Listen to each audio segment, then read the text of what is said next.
Hi guys, super quick follow-up video from my last video where we connected the mini Theremin kit to the Werkstatt. I mentioned in that video that the square pulse output from this Theremin might be a clock signal for integrated circuits. And that's just what I've done here. I've taken two decade counters so I could divide the frequency by 10 and then 10 again. Let's take a listen. Some pretty deep bass. And then, only clicking. When of course, the original Theremin signal was this. So, let's take a look. So here is a general kind of schematic for the circuit that I've built. This is from our Theremin. So I've picked around 4 kilohertz signal. That's our initial clock signal that we're using. This is the first decade counter. And these are the LEDs. And here they're outlined sequentially, but on my circuit, they're not sequentially placed on the actual IC, but they do count in order from 0 to 9 or 1 to 10. Also a difference is that there's a separate output pin called carry out, and I'm using that output to create the clock for the second decade counter. But here I've taken this clock from the last output pin of the first decade counter. They effectively do the same thing, it's just my circuit building program doesn't have all of the output pins that this particular type of decade counter comes with. And here I've labeled that each output is the frequency divided by 10. And all of the LEDs are connected together through a 1 kilo ohm resistor to ground, just to restrict their current and help save the LED and the decade counter. All of this is running at around 3 volts, and the oscilloscope suggests that the output voltage of the Theremin is around 5 volts, but as you'll see in the video, it works out pretty well.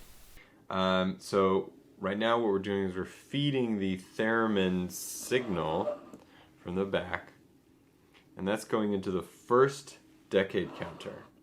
And that will count 1 through 10. It's not in order on these LEDs, but it counts 1 through 10. And then there's a carry-out pin that I'm taking advantage of, which will count every up and down, so it counts 1 for the every 10. And that divided by 10 signal goes to the second counter, which will count 1 through 10. So let me just show you really quickly what this looks like. Turn on the Theremin, and as I bring my hand, see?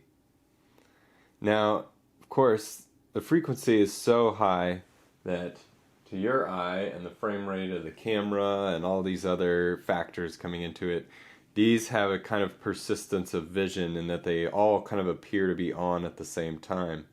But I guarantee that, and you can see it from the second decade counter whose clock is only coming from the first decade counter, it's a slower frequency. In fact, it's slow enough that you can almost count the number of times the LEDs are blinking. And you know, I bring my hand very, very close. The frequencies on the Theremin's very high. Oh, look at that.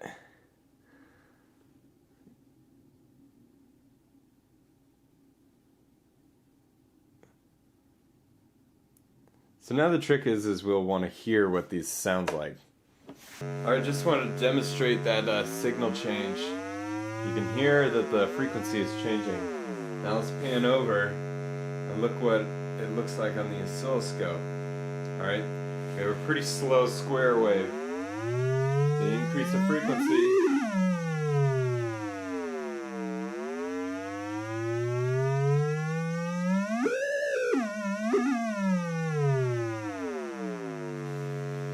Now let's hear what the original sounds like.